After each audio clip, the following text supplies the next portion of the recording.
Zulkarnain. And he has faith in Allah. But he's endowed by Allah with power to pursue any objective he chooses to pursue. And now he travels to the two ends of the earth. And the Quran gives us a taste of what the world could have been like when power rested on the foundations of faith. How is power used when power rests on the foundations of faith? He traveled to the setting of the sun, to the west, because the sun normally rises in the east. Even in Mali, is it? In the east, yeah. And he traveled to a place where there was water, a large body of water. You can't go beyond that. And the water was described. And our early Mufassirun were able to recognize that it was the Black Sea. It was dark, murky-colored water, the Black Sea. And so you're traveling along the Caucasus Mountains. In this book, I have actually showed photographs of that area which is traveled. And there he came across a people, and Allah says, well, how will you use power with these people? And he responded and he said, those who commit acts of wickedness, of oppression, of dhulm, I will punish them. And when they return to you, you will also punish them. And so power is used to punish the oppressor.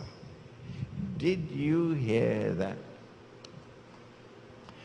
And when power is used to punish the oppressor, there will be harmony between the world here under and the world above. And then he said, I will reward those who have faith and who are righteous in conduct. Treat them nicely. And so when power rests on the foundations of faith, power will promote the way of life of the one true religion. Power will promote and preserve the righteous way of life, the way of life of piety. What a world it could have been. And then he traveled in the opposite direction, in the direction of the rising of the sun. And since he travels to the end, it follows that he must also have traveled to a body of water beyond which he could not go. It's the two ends of the earth. And we've identified that. I don't have the time to provide all the evidence, but in this book we recognize it as the Caspian Sea. On this side is the Black Sea, on that side is the Caspian Sea, and between them two is the Caucasus Mountains. Caucasus, Caucasian, white Caucasian. Why are they all called white Caucasian? And they have no links with the Caucasus. Caucasus, Caucasian. And over here he came across a people for whom we had provided no sitter min duniha, other than the natural sitter. A people living an essentially primitive way of life, with no protection from the elements other than that which is normal and natural for primitive people. When you come to such a people and you have power, and your power rests on the foundations of faith, how do you relate with them? Number one, Zulkarnain had the compassion, the wisdom, the common sense to allow them to live unmolested, undisturbed, their primitive way of life. He didn't take their land from them at gunpoint and then reduce them to people living on reservations in North America. Am I wrong to point this out? Are you going to be annoyed with me for pointing this out? When Europe went to North America, that's what they found. A people living a primitive way of life, a natural way of life. They would hunt for only that much that they needed to eat. And they, excuse the word, they worshipped nature. Not worship in the blasphemous sense of the word, but they respected nature. They loved the clouds, they loved the flowers, they loved the earth. They respected the environment. For them it was blasphemous to corrupt the river and to pour raw sewage or treated sewage into a river or to the coastal waters. These people who didn't have PhDs from Harvard and Yale would look in horror. Are these human beings or are these beasts with their cell phones and their internet and their flying donkeys? I'm not impressed by all of that scientific and technological advancement. It doesn't impress me if you're taking sewage and pouring it into a river. You're not a human being. Can't you respect the earth? And so Zulkarnain had the compassion, the good sense, the wisdom to protect their way of life and leave them undisturbed. But more than that, suppose these people are sitting on oil in Brazil, and there's so much oil in the Caspian. Are you going to drive them off the land so you can exploit the oil? They're doing that every day. Every day. When power rests on the foundations of faith, then the rights of a human being supersede your rights to the economic resources of the land in which they live. Their rights come first. The human being comes first. And the oil on which he sits is not as important as his right as a human being. كذلك وَقَدْ أَحَطْنَا بِمَا لَدَيْهِ خُبْرًا. Allah says, He left them as they were. And we understood how He responded. The language of the Quran is agonizingly brief. I can't find any other word to use. كَذَلِكَ وَقَدْ أَحَطْنَا بِمَا لَدَيْهِ خُبْرًا. Agonizingly brief. And so now he travels in the third direction. إِذَا بَلَغَ بَيْنَ السَّدَّيْنِ. He comes to a place between a pass between two mountain ranges. On this side are mountains, on this side are mountains. And in between there's a pass. Can we locate geographically where we're talking about? Is it possible? A pass between two mountain ranges. And there he came across a people, لَا يَكَادُونَ يَفْقَهُونَ قَوْلًا. He came across a people whose language he could not understand. Because their language was unique. Their language had no connections with other language in that region.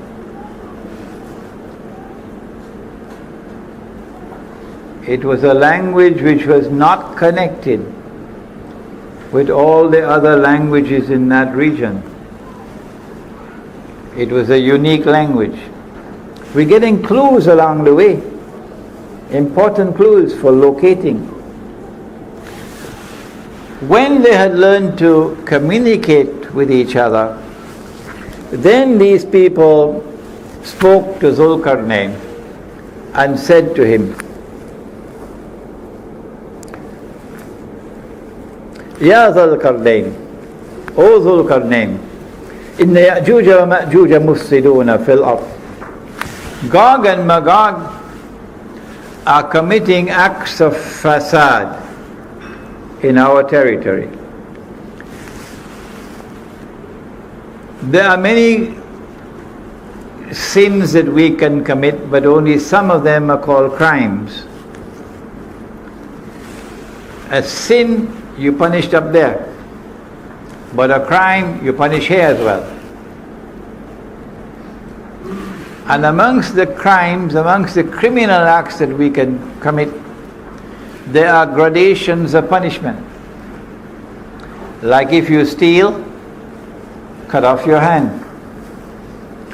But the punishment that is severest of all is the punishment for fasad.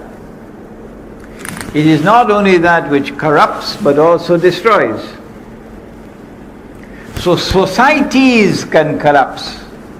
Societies can be destroyed because of fasad, not just individuals or families. And fasad comes in many different forms. For example, Sodom and Gomorrah and their homosexuality.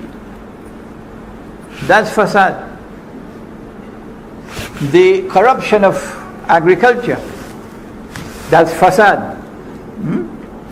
Many different kinds of fasad described in the Quran. And a good student will want to do some research and write a paper on fasad in the Quran. So Gog and Magog have PhDs in fasad. And so the punishment is the most terrible of all. At the lowest level of punishment is banishment. But at the highest level of punishment, it is cut off the hands and feet on opposite sides and crucify them until death. That's the worst punishment in the Quran. And this is what Gog and Magog do. But in the hadith, Allah speaks about Gog and Magog and He says, I have created creatures of mind so powerful, Sahih Muslim, that none but I can destroy them. So they have almost an indestructible power. And they use their power exactly opposite to Zulkarnain. He uses his power to punish the oppressor. But they use their power to oppress. He uses his power to reward those who are righteous in conduct and treat them nicely. They use their power to wage war on the believers. He uses his power in such a way that shows respect for human rights. Even the human rights of the Aborigines of Australia, the human rights of the American Indian tribes who loved the earth and respected the sky and the rivers and the sea and the trees and the birds far more than the American people would ever do. How do you treat these people? He respected their human rights and left them as they were, but not Gog and Magog. Today the American Indians and the Canadian Indians are in prison, and they're drinking alcohol, and they're wearing blue jeans and eating McDonald's hamburgers. That's where they are today, from what they were before. O Zulkarnain, can you help us? You have the power. Can you build a barrier to protect us from these people? He should have said, I don't need to build any barrier. I'll move in there and I'll beat them up, and they won't touch you anymore. Huh? Like if a Muslim woman is walking on the street of Brooklyn, nobody dares to molest her. Oh no, not a Muslim woman. Not in Brooklyn, not in Harlem, not in the Bronx. Because you make the mistake of molesting a Muslim woman, all the men will be on you like tigers. And they'll teach you a lesson you'll never forget. So I don't need to build any barrier. I'll go and teach them a lesson they'll never forget. But no, he didn't say that. They said, we're prepared to pay you. He said, I don't need your money. What Allah has given to me is more valuable. He recognized that even though he had this power, his power was not enough to be able to go and teach them a lesson. So he agreed to build a barrier, recognizing that their power was so great that even he could not defeat them. What I need from you is your labor. Help me with your manpower. And I'm going to build a barrier between you. Now number 96, verse number 96. Bring me blocks of iron. And so that has to be a geographical location where there's iron ore. It has to be a geographical location where there are mountain ranges and a pass between the mountain ranges. It has to be a geographical location where on the left you have a body of water which is so dark and murky that visibility is very shallow. Okay?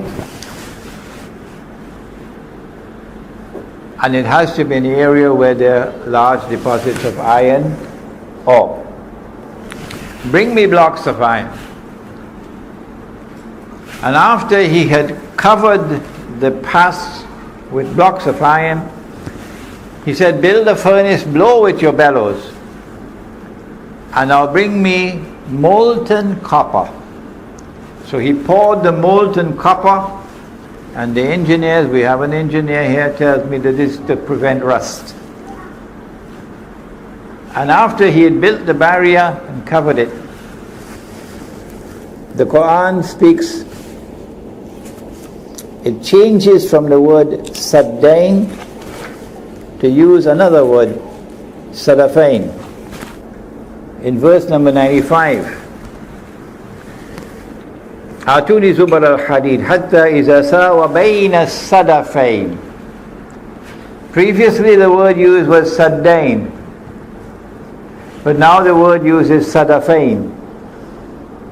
Saddain is two barriers,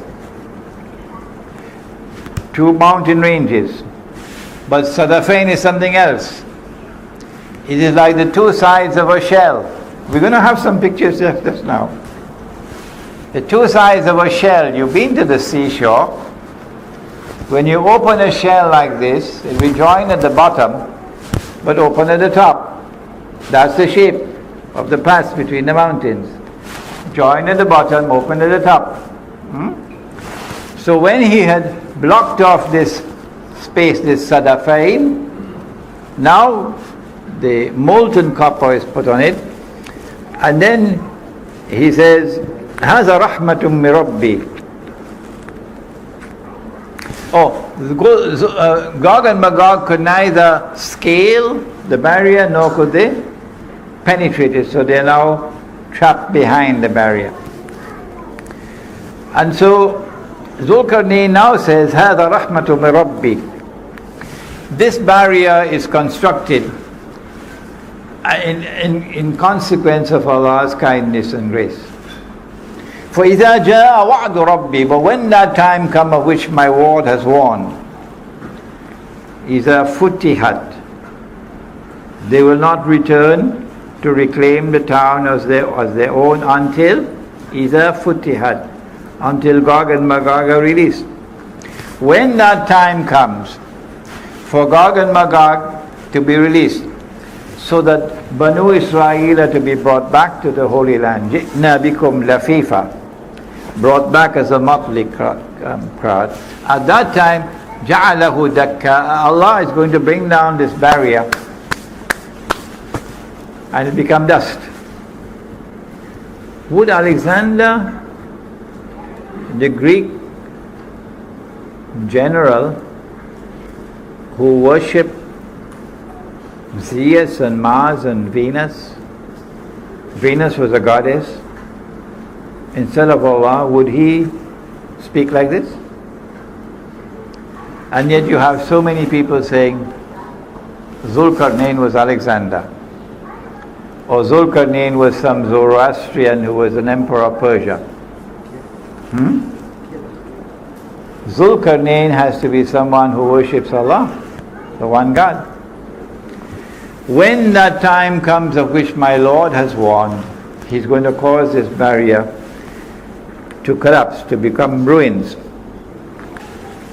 And then at that time, وَتَرَكْنَا بَعْدَهُمْ يَوْمَئِذٍ يَمُوجُ فِي بَعْضٍ.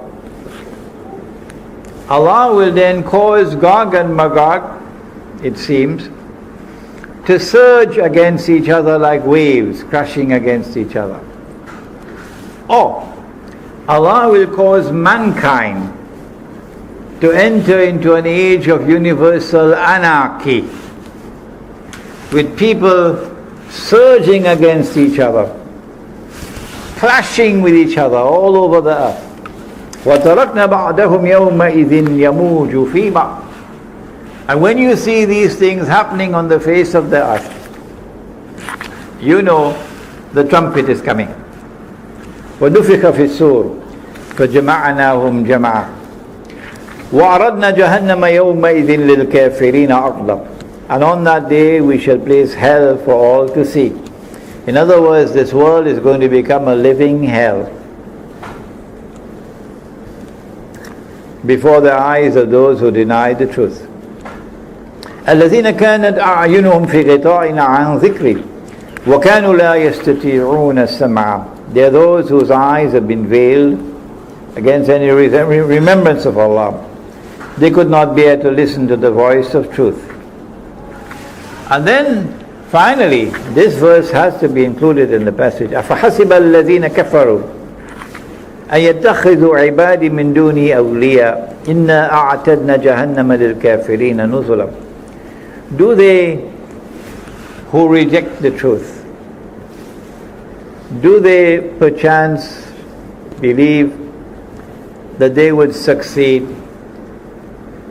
in embracing my true servants who worship me, to become their awliya, their friends and their allies,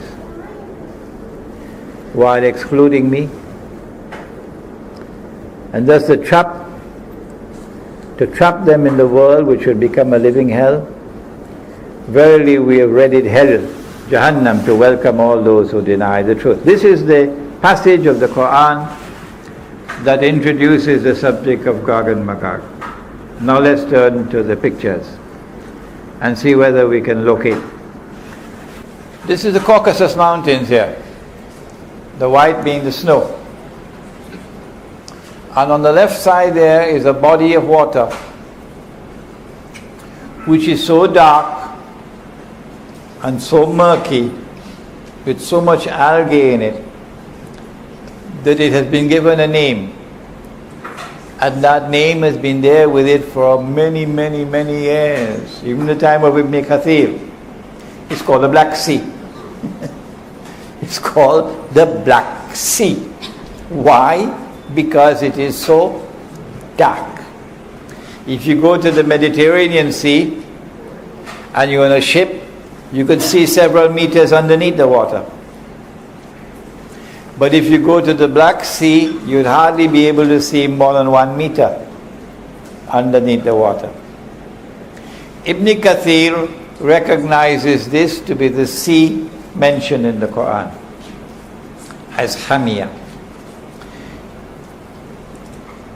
On this side of the Black Sea is the Caspian Sea. And in between the Caspian and the Black Sea is this body of land. So we say that Zulkarnain is traveling in that direction to the west, and then in this direction to the east. And incidentally, the Caspian Sea was destined to hold a huge basin of oil. A huge basin of oil underneath the Caspian Sea. The Caucasus Mountains are an unbroken range of mountains. From that end to this end. But in between the Caucasus Mountains, there is one pass, only one, in between.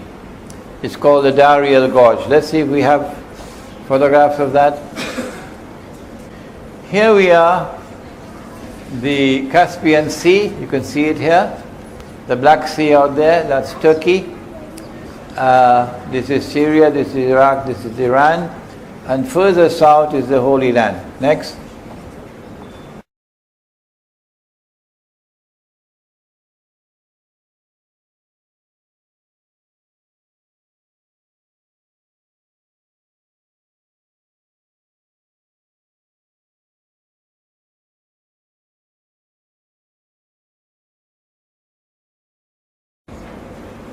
Here's a better photograph of the Caucasus Mountains, Black Sea, of course, Caspian Sea next.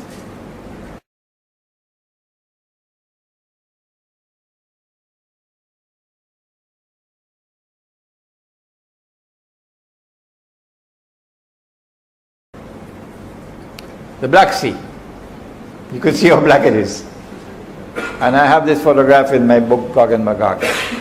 The Russian fleet, nuclear-powered Russian fleet,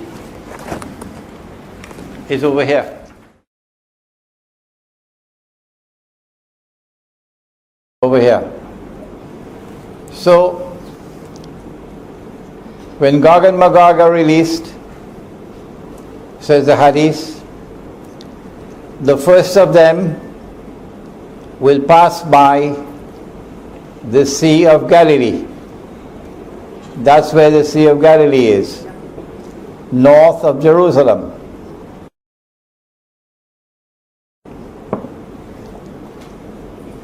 The Sea of Galilee is north of Jerusalem. And Gog and Magog are heading for Jerusalem. The word Jerusalem does not occur in the Hadith. It's the word Baitul Maqdis. So Gog and Magog are going to come down. The word Baitul Maqdis is actually there in the Hadith. Gog and Magog are going to come down to Baitul Maqdis. And in the process of going to Baitul Maqdis, they're going to pass by the Sea of Galilee. So they're coming from the north. They're coming from here. Alright? So Zulkarnain travels this way and then this way. And in between is the passage. See if you can find that. The passageway between. Here we are. There is the gorge, and there's one side, and there's the other side. And it's like an open shell. See, the Quran is describing this Sadafain. There they are again, the Sadafain. Go ahead. Oh, terrible. An open shell. No, this is better than the one I have in my book. The one in my book is really ugly. An open shell. So we see the two sides of the shell there. Alright? So previously the Quran had used the word Sadain, but now it uses the word Sadafain, the two sides of an open shell like that. Go ahead.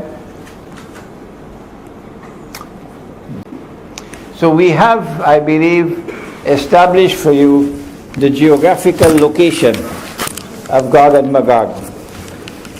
A people who are located behind the barrier. Behind the barrier, on that side of the Caucasus, were the Khaza, a tribe of people who converted and became Jews. Must have been on a Sunday morning. And some of them converted from Judaism and became Christians. Must have been on a Sunday evening. So you have Khaza who are Jews, and you have Khaza who are Christians. But they did not become Jews because of religious conviction. They became Jews as a matter of political convenience. So they don't particularly care for Torah and for the laws of diet and so on. So these are people who are Jews as a nation, but not as a religion. Huh? A nation, not a religion. These are the people who today control power in the world. Now I have to make a confession. In this book, I came to the conclusion that Gog and Magog are the two rival powers in the world today. The Russian-led alliance I identified as Magog, and the Anglo-American alliance I recognize as Gog. I think that is now inadequate. Rather, a more accurate analysis would be that Gog and Magog are located within both the superpowers. And Gog and Magog are taking both the superpowers to their destruction. Because when the two superpowers have already been used to serve Israel and to serve the Zionists, they don't need them anymore. And so when the two superpowers are taken on a ride until they clash with each other, with the nuclear war, there will be mutual destruction. They will be destroyed, but not Gog and Magog. That's where I made my mistake. Gog and Magog will not be destroyed by the Malhama. Gog and Magog will still survive the Malhama. And Gog and Magog are now going to use their power to ensure that Israel rules the world. And it is only when Nabi Isa alayhi salam returns, which is long after the Malhama, only then will Gog and Magog be destroyed. So when you read this book, I'm going to have to put in an extra paragraph or so now to give this additional explanation. Now, the Prophet ﷺ also spoke about Dajjal, that Allah had created a being and programmed that being to impersonate the true Messiah. They rejected him, the true Messiah, and they're waiting for the true Messiah to come. And so Allah is going to send into the world someone who will impersonate the true Messiah. And he is Dajjal.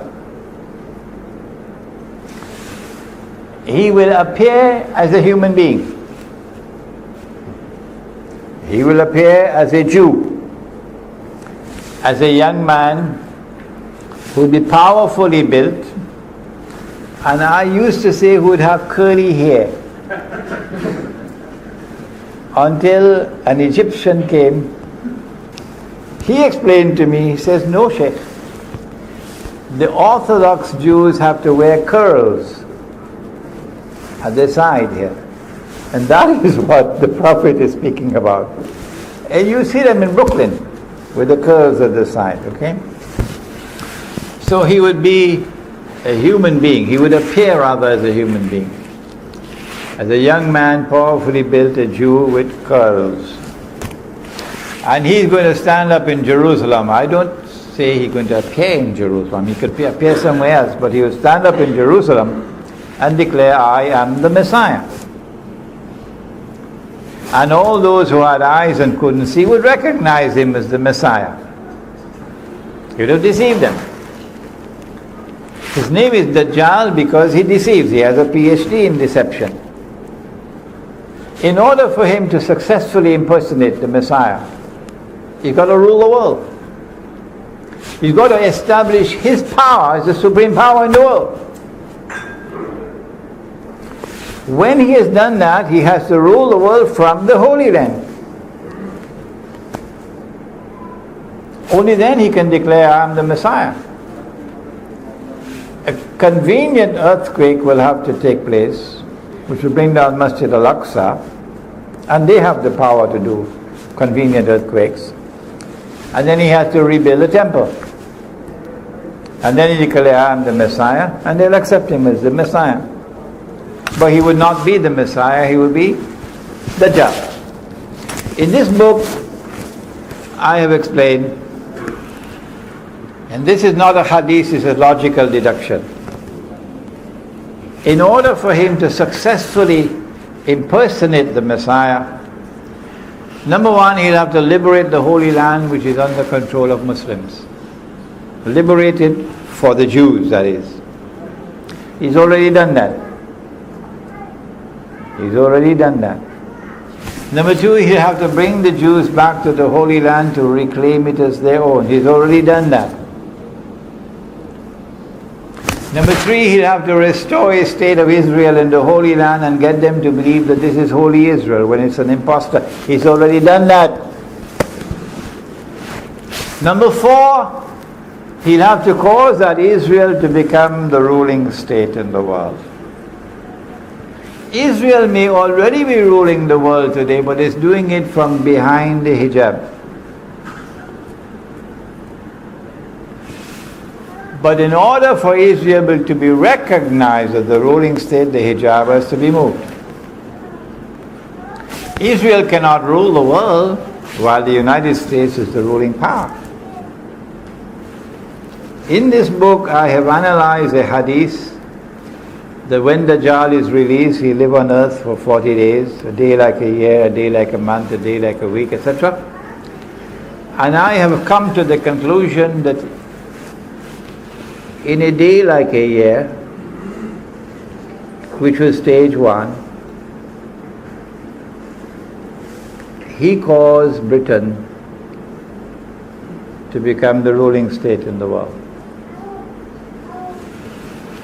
In a day which is like a year, in stage one, Dajjal caused the island of Britain to become the ruling state in the world. And so the world experienced Pax Britannica. I'm choosing my words very carefully, so you don't say to me that the day like a year began on such and such a day, and then start mathematical calculations for me. No, I don't want you to do that. So the world experienced Pax Britannica. If you have another explanation for the emergence of Pax Britannica, do please let me know. This is my explanation. And then a day like a month succeeded a day like a year, and Pax Britannica had to give way to Pax Americana. And the United States became the next ruling state in the world, with a mysterious relationship with the Holy Land and with Israel. And my explanation is that this is Dajjal in stage number two. If you have a better explanation, I'd love to hear it. But there's such a profound silence from the world of Islamic scholarship, and such a profound and embarrassing silence from Islamic movements, many of which now form governments in the world. They don't want to hear the subject. It's too inconvenient for them. And such a profound and embarrassing silence from scholars who otherwise are recognized as great scholars. But if the Quran explains all things, what is the explanation for Pax Britannica? What is the explanation for Pax Americana? How is it that Imran Hosein, who is not an economist, who is not a monetary economist, no, who studied economics and studied monetary economics as part of his studies in international relations. That doesn't make you an expert. How is it that Imran Hosein 15 years ago or more was able to declare publicly and put it down in writing that the US dollar must collapse. I didn't say that the US dollar will collapse. I said more than that. I said the US dollar must collapse. The monetary system must collapse. And it must give way to another monetary system. 15 years ago I was talking about a new monetary system of cashless money. You can't see it, you can't touch it. Electronic money. Today we are on the doorstep of the collapse of the US dollar. Where did I get the knowledge from? Was it a jinn whispering in my ear? Was it an angel whispering in the other ear? When will they wake up? This is not whisperings in my ear. This is scholarship. This is the application of a methodology to the sustained study of Akhiruzaman. That's where I got it from. And so as you study the subject of Dajjal, you'll understand political history, and you'll understand economic history, and you'll understand how to respond. I'm only introducing the response now. In the next session, we'll speak more about the response. Dajjal is about to move to a day which is like a week. And in that day which is like a week, Israel has to take over from the United States as the next ruling state in the world. And they ask me, how can little Israel rule the world? And I say to them, you dumb. Is there any American politician in the ruling state in the world today who has any kind of a hope to win an election if he stands up against Israel? You dumb. Israel controls the United States of America.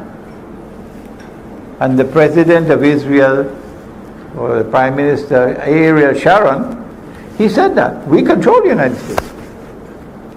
He said it publicly. So it's not little Israel. It is the Zionist movement, it's the Anglo-American alliance, which is now a Zionist alliance. It is Gog and Magog. They are the ones who control power in the world, and they are delivering to Israel the status of ruling state in the world. In order for Israel to rule the world, it has to rule over the Arabs.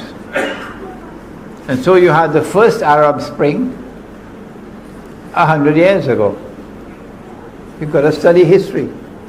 This is not the first Arab Spring. The first Arab Spring was 100 years ago.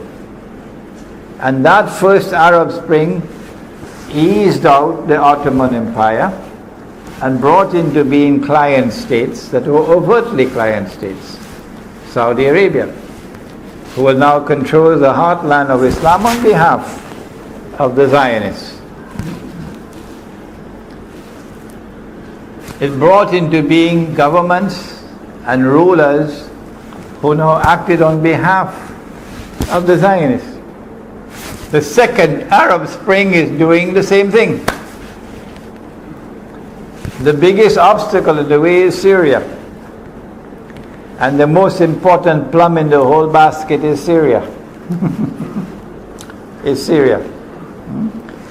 And in order for them to rule the world, they got to rule over the Arabs. To rule over the Arabs, you have to decimate the Arabs. You can't have so many Arabs, there are too many Arabs.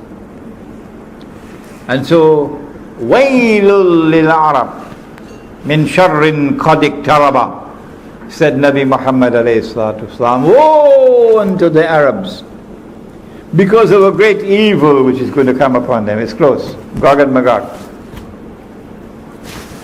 And he prophesied that the Arabs are going to be wiped out by plague.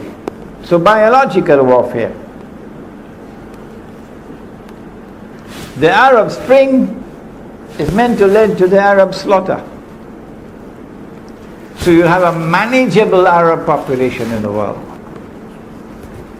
And when the attack on the Arabs takes place, the biological one, the only place where you can find safety is in Makkah and Medina. Because neither Dajjal nor plague can enter into Makkah and Medina. When Israel rules the world, it will be for a day which is like a week, a short period of time. And that will be the time of the most intense oppression for Muslims. At the end of that day, which is like a week, we're going to experience the emergence of Dajjal in person. But before Dajjal can appear in person, two things must occur. Before Dajjal can appear in person, two things must occur. Number one, the Malhama, or the Great War, which will make the First World War and the Second World War look like a fight over peanuts. So great will that war be. And after that, what's the next one? What comes after the Malhama? The conquest of Constantinople. And after the conquest of Constantinople, then comes the Khuruj of Dajjal. Dajjal was released in the lifetime of the Prophet ﷺ. وَإِذْ تَأَذَّنَ رَبُّكَ لَيَبْعَثَنَّ عَلَيْهِمْ إِلَى يَوْمِ الْقِيَامَةِ مَنْ يَسُومُهُمْ سُوءَ الْعَذَابِ. Gog and Magog were released at that time. Dajjal was released at that time. But Dajjal is not in our world of space and time. But now, after the conquest of Constantinople, Dajjal will have his khuruj. So you're going to see him in person, Mr. Dajjal himself. At that time, Medina will be attacked. Dajjal is going to land outside of Medina, in salty, marshy land outside of Medina. Meaning the Israeli armed forces are going to attack Medina. And at that time, Medina is going to shake 3 times. And every kafir and every munafiq will be thrown out. So they're going to be kuffar in Medina and munafiqun. And they're going to join Dajjal. And the angels are going to bar Dajjal from entering Medina and divert his attack to Damascus. And when Dajjal reaches Damascus, then the 3 main actors of Akhiruzaman will all be together in the same geographical location. Number 1, Dajjal, followed by 70,000 Jews from Isfahan wearing their Persian shawls, says the hadith. Number 2, someone whose name I have not mentioned so far, Imam al-Mahdi. But I do have several lectures on the topic, and we have them right here. Imam al-Mahdi. And he will be inside the masjid, and Dajjal will be outside. The time of Salat. The first time the Messiah came, Allah appointed someone to positively identify the Messiah. Who was he? John the Baptist. The second time that the Messiah comes, Allah appoints someone to positively identify him. Who is he? Imam al-Mahdi. John the Baptist said, here he is, there's the man you've been waiting for, this is the Messiah.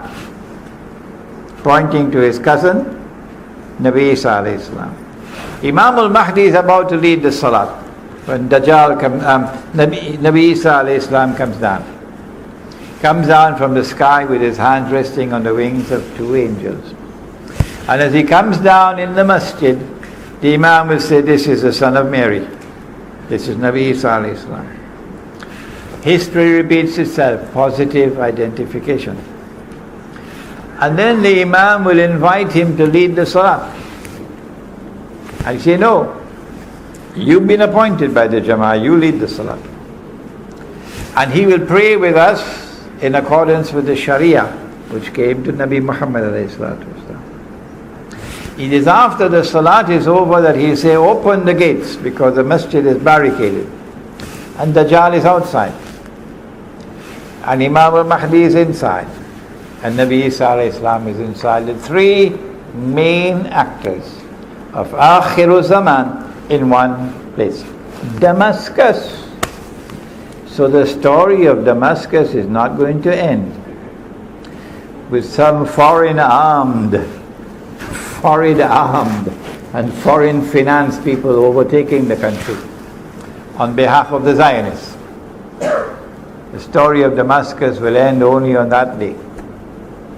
As he opens the gate and Dajjal sees him, Dajjal is going to melt like salt melts in water. And he's going to flee. Running. Today they're stamping their feet on the earth as bloody oppressors. But tomorrow they're going to be running. Yes, tomorrow they're going to be running. So good news for Gaza, hold on. Tomorrow they're going to be running. And Nabi Isa alayhi salam will pursue him and overtake him in a place called Lud and kill him. It is my opinion that when he is killed, he's going to pass into non-existence. Because he was programmed to act as he did. So he doesn't have to stand before Allah for judgment and to answer for his conduct and to be rewarded or to be punished. No, because Allah created him as a special creation. قُلْ أَعُوذُ بِرَبِّ الْفَلَقِ مِنْ شَرِّ مَا خَلَقَ. An evil creation to test mankind and to punish mankind. How do we respond to the awesome facade of Gog and Magog? And how do we respond to the oppression of the Dajjal? My answer is, you can't beat them. This is a sinking ship. They're taking all of mankind down with it. And if you're on board a sinking ship, and you know it is sinking, and you cannot prevent it from sinking, what do? Do you collect money and build $1 million masjid? Huh? No. If you're on board a ship and it's sinking, and all those who go down with that ship are going into the hellfire, you can't prevent it from sinking, then the only thing that a sensible, intelligent person would do is to get off that ship. And that's what the young man did in Surah Al-Kahf. It is a philosophy of withdrawal from a godless world to preserve faith. Let us end now with the hadith. The Prophet said, sallallahu ta'ala alayhi wa sallam, there are some who would have difficulties with the Prophet, you know. Why did he say this? Why can't we be a part of mainstream society? What's wrong with the blue jeans Jamaat? Yes. So why did he say it? But this is what he said. He said the time would come when a believer, in order to preserve faith, would have to flee to the mountainsides where rain falls and take with him some sheep and goats, which means withdrawal from the godless world to preserve faith. This is our response. Those who choose to remain in the cities, you must know that every city and every town is going to be destroyed. Surah Al-Isra. And those which are not destroyed are going to be punished with terrible punishment. We say withdraw to the remote countryside and build small communities of people who worship Allah with sincerity in their hearts. And we call that the Muslim village.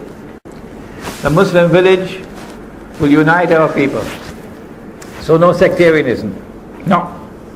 The Quran and the Sunnah will unite our people. I have much more to say on the subject, but that will be in the next session, inshallah.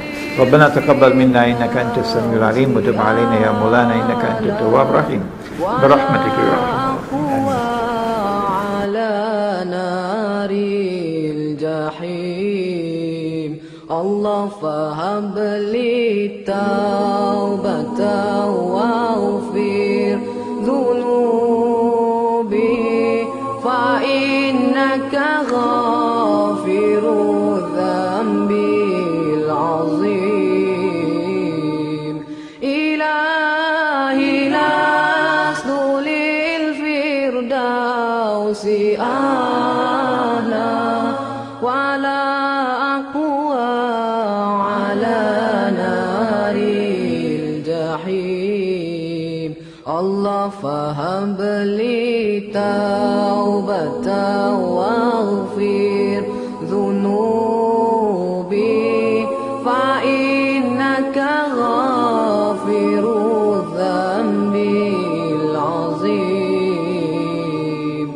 Tuhanku aku tidak layak untuk syurgamu tetapi aku tidak pula sanggup menanggung siksa nerakamu dari itu kurniakanlah ampunan kepadaku ampunkanlah dosaku sesungguhnya engkaulah pengampun dosa-dosa besar Tuhanku aku tidak layak untuk syurgamu tetapi aku tidak pula sanggup menanggung siksa nerakamu dari itu kurniakanlah ampunan kepadaku ampunkanlah dosaku sesungguhnya engkaulah pengampun dosa-dosa besar Ilahi lastu lil firdausi